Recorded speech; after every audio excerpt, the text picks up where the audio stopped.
Evangelho segundo o Espiritismo, capítulo 20, Os Trabalhadores da Última Hora. Instruções dos Espíritos. Os últimos serão os primeiros. Missão dos Espíritas, os obreiros do Senhor. O reino dos céus é semelhante a um pai de família, que saiu de madrugada a fim de assalariar os trabalhadores para a sua vinha. Tendo convencionado com os trabalhadores que pagaria 1 denário a cada um por dia, mandou-os para a vinha. Saiu de novo à 3ª hora do dia e, vendo outros que se conservavam nas praças, sem fazer coisa alguma, disse-lhes: Ide também vós outros para a minha vinha, e vos pagarei o que for razoável. Eles foram. Saiu novamente à hora 6ª e à hora 9ª do dia, e fez o mesmo.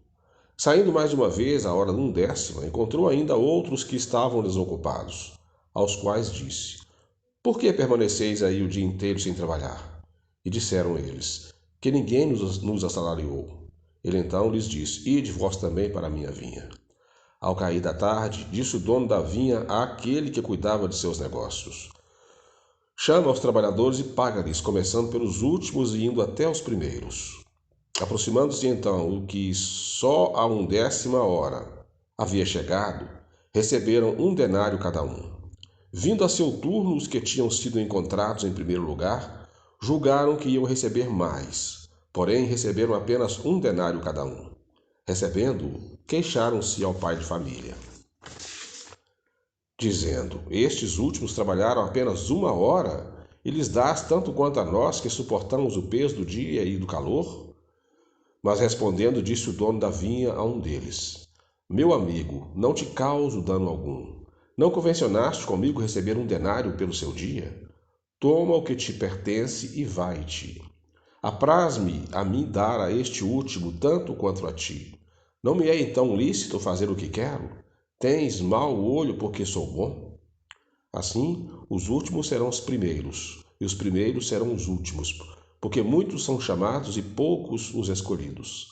São Mateus, capítulo 20, versículos 1 a 16. Instruções dos Espíritos. Os últimos serão os primeiros. O obreiro da última hora tem direito ao salário, mas é preciso que a sua boa vontade o haja conservado à disposição daquele que o tinha de empregar, e que o seu retardamento não seja fruto da preguiça ou da má vontade. Tem ele direito ao salário, porque desde a alvorada esperava com impaciência aquele que por fim o chamaria para o trabalho. Laborioso, apenas lhe faltava o labor.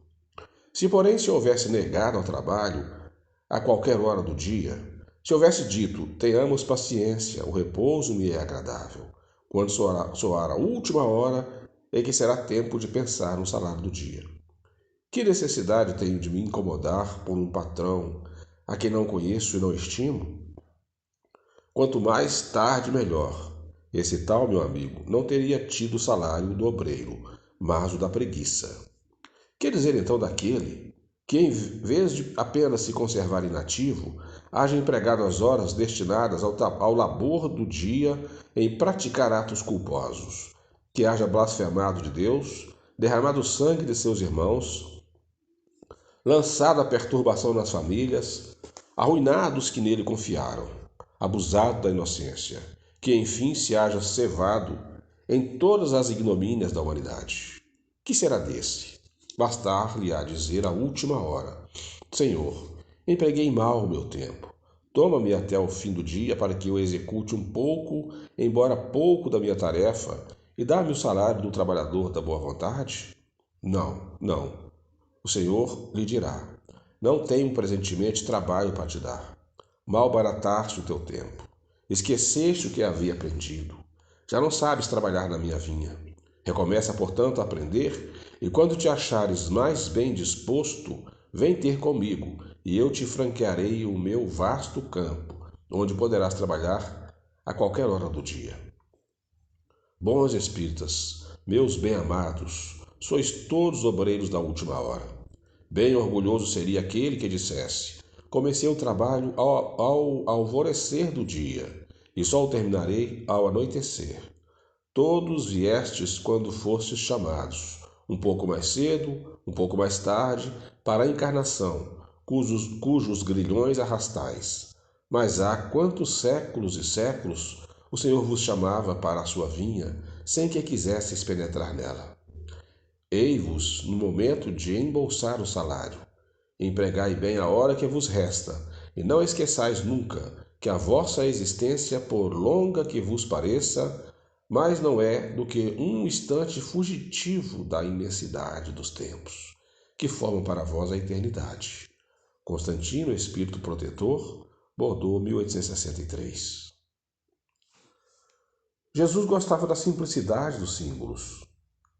E na sua linguagem máscula, os obreiros que chegaram na primeira hora são os profetas.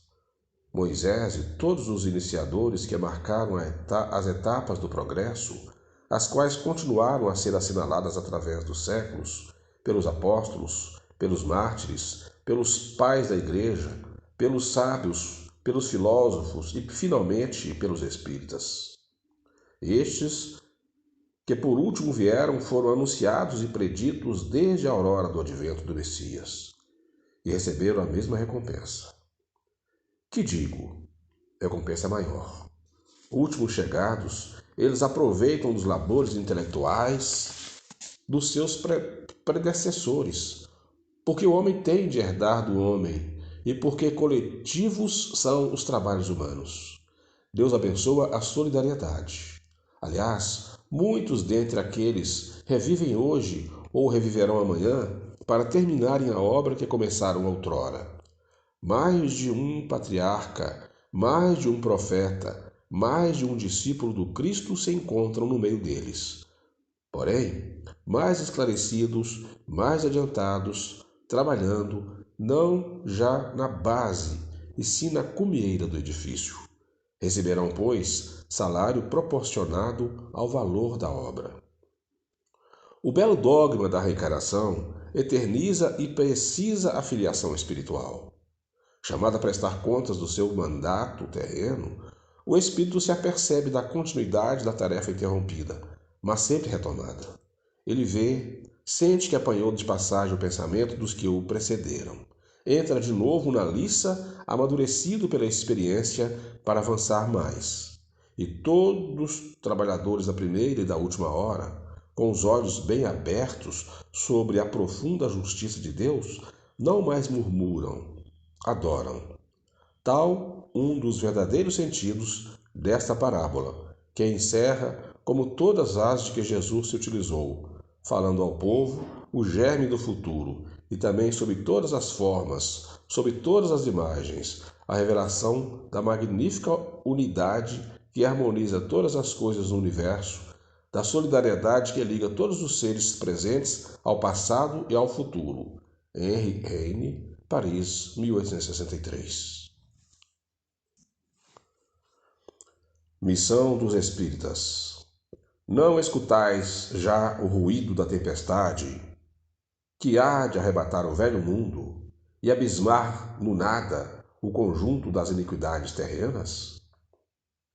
Ah, bendizei o Senhor, vós que haveis posto a vossa fé na sua soberana justiça, e que novos apóstolos da crença revelada pelas proféticas vozes superiores, ide pregar o novo dogma da reencarnação e da elevação dos espíritos, conforme tenham cumprido bem ou mal suas missões e suportado suas provas terrestres.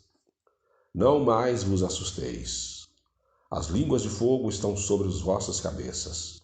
Ó verdadeiros adeptos do Espiritismo, sois os escolhidos de Deus. Ide pregai a palavra divina.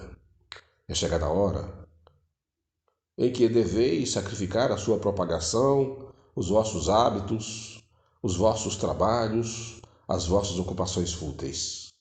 Ide e pregai. Convosco estão os espíritos elevados.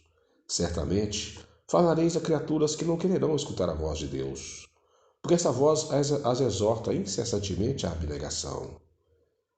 Pregareis o desinteresse aos avaros, a abstinência aos dissolutos, a mansidão aos tiranos domésticos, como aos déspotas. Palavras perdidas, eu sei, mas não importa. Faça mister, regueis com os vossos suores o terreno onde tendes de semear, porquanto ele não frutificará, e não produzirá senão sob os reiterados golpes da enxada e da charrua evangélica. Ide pregai. Ó todos vós, homens de boa fé, conscientes da vossa inferioridade, em face dos mundos disseminados pelo infinito, lançai-vos em cruzada contra a injustiça e a iniquidade. Ide e proscrevei esse culto do bezerro de ouro, que cada dia mais se alastra. Ide, Deus vos guia. Homens simples e ignorantes, vossas línguas se soltarão, e falareis como nenhum orador fala. Ide pregai que as populações atentas recolherão ditosas as vossas palavras de consolação, de fraternidade, de esperança e de paz. Que importam as emboscadas que vos armem pelo caminho? Somente lobos caem em armadilhas para lobos, porquanto o pastor saberá defender suas ovelhas das fogueiras imoladoras. Ide, homens, que grande diante de Deus, mais ditosos do que Tomé, credes sem fazeres questão de ver, e aceitais os fatos da mediunidade, mesmo quando não tenhais conseguido obtê-lo por vós mesmos. Ide, o Espírito de Deus vos conduz. Marcha, pois, avante, falange imponente pela tua fé. Diante de ti, os grandes batalhões dos incrédulos se dissiparão como a bruma da manhã aos primeiros raios do sol nascente. A fé é a virtude que desloca montanhas, disse Jesus. Todavia, mais pesados do que as maiores montanhas, jazem depositados nos corações dos homens a impureza e todos os vícios que derivam da impureza. Parti então cheios de coragem, para removerdes essa montanha de iniquidades, que as futuras gerações só deverão conhecer como lenda, do mesmo modo que vós, que só muito imperfeitamente conheceis os tempos que antecederam a civilização pagã. Sim, em todos os pontos do globo vão produzir-se as subversões morais e filosóficas. Aproxima-se a hora em que a luz divina se espargirá sobre os dois mundos. Ide, pois, e levai a palavra divina aos grandes que a desprezarão, aos eruditos que exigirão provas, aos pequenos e simples que a aceitarão. Porque principalmente entre os mártires do trabalho, dessa provação terrena, encontrareis fervor e fé. Ide, estes receberão com hino de gratidão e louvores a Deus a santa consolação que lhes levareis, e baixarão a fronte, rendendo-lhe graças pelas aflições que a terra lhes destina. Arme-se a vossa falange de decisão e coragem. Mãos à obra. O arado está pronto. A terra espera. Arai. Ide e agradecei a Deus a gloriosa tarefa que ele vos confiou. Mas atenção, entre os chamados para o Espiritismo, muitos se transviaram. Reparai, pois, vosso caminho e segui a verdade. Pergunta: se entre os chamados para o Espiritismo muitos se transviaram, quais os sinais pelos quais reconheceremos os que se acham no bom caminho? Resposta: reconhecê-los-eis pelos princípios da verdadeira caridade que eles ensinarão a praticar e praticarão. Reconhecê-los-eis pelo número de aflitos a que levem consolo. Reconhecê-los-eis pelo seu amor ao próximo, pela sua abnegação, pelo seu desinteresse pessoal. Reconhecê-los-eis, finalmente, pelo triunfo de seus princípios, porque Deus quer o triunfo de sua lei. Os que seguem sua lei, esses são os escolhidos, e ele lhes dará a vitória. Mas ele destruirá aqueles que falseiam o espírito dessa lei e fazem dela degrau para contentar sua vaidade e sua ambição. Erasto, Anjo da Guarda do Médium, Paris, 1863. Título: Os Obreiros do Senhor. Aproxima-se o tempo em que se cumprirão as coisas anunciadas para a transformação da humanidade. Ditosos serão os que houverem trabalhado no campo do Senhor, quando os interesses sem outro móvel serão a caridade. Seus dias de trabalho serão pagos pelo cêntuplo do que tiverem esperado. Ditosos os que hajam dito a seus irmãos: trabalhemos juntos e unamos os nossos esforços, a fim de que o Senhor, ao chegar, encontre acabada a obra. Porquanto o Senhor lhes dirá: vinde a mim vós que sois bons servidores, vós que soubestes impor silêncio às vossas irrivalidades, às vossas discórdias, a fim de que daí não viesse dano para a obra. Mas ai daquele que, por efeito das suas dissensões, houverem retardado a hora da colheita, pois a tempestade virá, e eles serão levados no turbilhão. Clamarão: graças, graças.